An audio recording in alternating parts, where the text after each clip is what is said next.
Hey y'all, I feel like I gotta read this to you. I'm gonna skip a bit of it, and we're gonna start here. This is the Amorites in rabbinical and apocryphal literature. And Tosef, Shab, whatever that stuff means, and generally in post-biblical literature, the Canaanites are usually spoken of as the Amorites, compare Assumptio Moses, and they were characterized by R. Jose, the chronicler, as the most intractable of all nations. To the apocryphal writers of the first and second pre-Christian century, they are the main representatives. What does intractable mean, by the way? I could look it up, but I love talking to y'all. I like whenever you help me understand things. I like when we help one another. To the apocryphal writers of the first and second pre-Christian century, they are the main representatives of heathen superstition, loathed as idolaters, in whose ordinances Israelites may not walk. A special section of the Talmud is devoted to the various superstitions called the ways of the Amorites. According to the Book of Jubilees, the former terrible giants, the Rephaim, gave way to the Amorites, an evil and sinful people whose wickedness surpasses that of any other, and whose life will be cut short on earth. In the Syriac apocalypse of Baruch, they are symbolized by black water, on account of their black art, their witchcraft, and impure mysteries by which they contaminated Israel in the time of the judges. This refers to the strange story of Kenaz, preserved in the Chronicle of Jeremiel, which relates how the tribes of Israel learned all their wickedness from the Amorites, the masters of witchcraft, whose books they kept hidden under Mount Abram, and whose wonder-working idols, 7 holy nymphs, they had concealed beneath Mount Shechem. Each of these idols was adorned with precious stones, which shone at night like the light of day, and by their power sight was restored to the blind. Are you following along with the symbolism? It's fake light. Kenaz, the son of Caleb and father of Othniel. Sorry, I got distracted by my ridiculous cats. Boys, will you please? Goodness. Each of these idols, Othniel, there we are.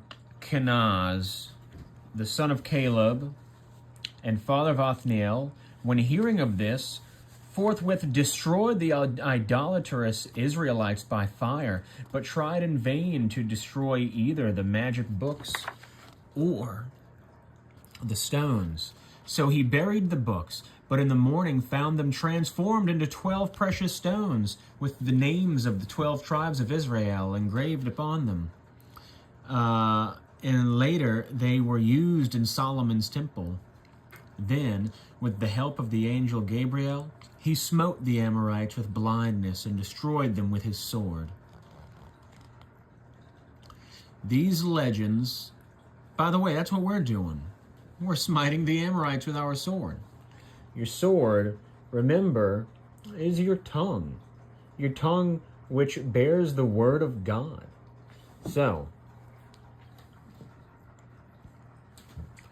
these legends may be regarded as reflecting the prevalent belief of the Jewish people in Amorite witchcraft. But the ancient Midrashic and apocryphal narratives of battles fought by these sons of Jacob with the Amorites seem likewise to rest upon the actual warfare which took place between the Jews and the surrounding nations during the Second Temple. According to the Book of Jubilees, the sons of Jacob fought with the sons of Esau, while the Amorites sided with the latter and were defeated. the battlefield described in the various sources being almost identical with that, the battle place of the Maccabean heroes. It is much more likely that the story originated in the time of John Hyrcanus, when war was successfully waged against Edomians and other nations, than that it arose in the time of King Herod. Critical view. The monumental evidence is as follows. Egyptian inscriptions call the land east of Phoenicia and north of Palestine the land of Amara. Okay, now look. As I was reading this before I decided to record it, as I'm reading Amara, I can't stop thinking of America, of Amaruka. Have y'all heard about that? Amaruka, the Mexican thing. Anyway, the Amar, or Amor, of the texts is chiefly the valley between Lebanon and anti-Lebanon mountains. The modern Becca in the El Amarna tablets, Aziru, the prince of the same region, is called Prince of Amuru. The latter name does not seem to be much more comprehensive in the Egyptian texts, and certainly does not apply to Palestine. Only in the latter cuneiform text, the old expression Amuru, not to be read Aharu, yeah, we get it, it's Amuru, is used so vaguely that Phoenicia and even neighboring countries are included. The Babylonian letter group Martu, or Martu for west, hardly belongs here, but because of the similar sound in its earlier forms, it was written for Amuru in the Amarna tablets, and still more frequently afterward in the extended signification, is that the word? Signification of Amuru. At present, it is not very easy to show the connection between the monumental Amorites and the Palestinian Amorites of the Bible. Winkler assumes that the Amorites somehow about the time of El Amarna tablets descended into Palestine from their original northern habitations. He supports this by the fact that only those of the earlier biblical traditions which belonged to the northern kingdom contained the name Amorites, namely the prophet Amos and those parts of the Pentateuch which the critics assigned to E, the Elohistic or Ephraimitic writer. For this critical distinction in the use of the name, see E. Meyer and Stade's Zeitschrift. Okay,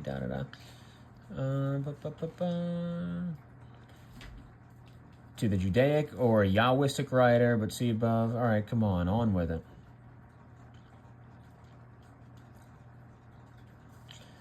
Wellhausen assumes that Amorites and Canaanites are synonymous expressions, synonymous expressions, only that the former is used of the Canaanites exterminated by Israel, the latter to distinguish them from those living among the Israelites at the time of the kings. These conclusions are suggested by the circumstances that the territory of the Amorites, as described above, leaves very little room for the Canaanites in the territory occupied by Israel, and that both terms sometimes seem to be used interchangeably. Thus, Amorite would be the more ancient name, obscure even to the earliest writers. It is not certain that these writers were influenced by the etymology of the word. If Amorites were equivalent to Highlanders, we should have to compare the application of the name to the Highland of Judah, a secondary use or as a mere inference from the etymology. At present, however, that etymology has been discarded as Amir, meaning summit, not mountains or highland. I mean, really though, come on, what's the difference?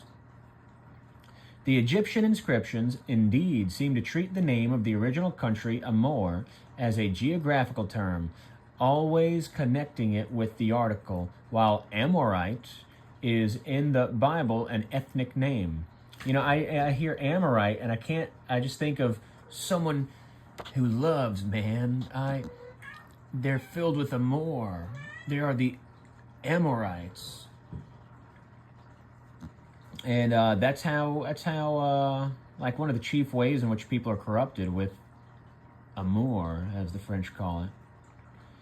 How the Amorites, or at least their name, came to Palestine still awaits plausible explanation. Genesis 10:16 calls the Amorites a branch of the Canaanites. Amoritish names like Adonizedek seem indeed to point to full identity in language with those tribes. The question why the Amorites, with the rest of the pre-Israelitic population of Palestine, are classed among the Hamites cannot be discussed here. Oh, really? Let's see. I'm going to read that again. The question why the Amorites, with the rest of the pre-Israelitic population of Palestine, are classed among the Hamites cannot be discussed here. Okay, so to clarify, the Amorites and all other pre-Israelitic populations of Palestine, they, in this tome in Talmudic Judaism, are classed with the Hamites. That's really a remarkable piece of information, and it cannot be discussed here in these 700 or so pages. You don't have the space, I guess. No time.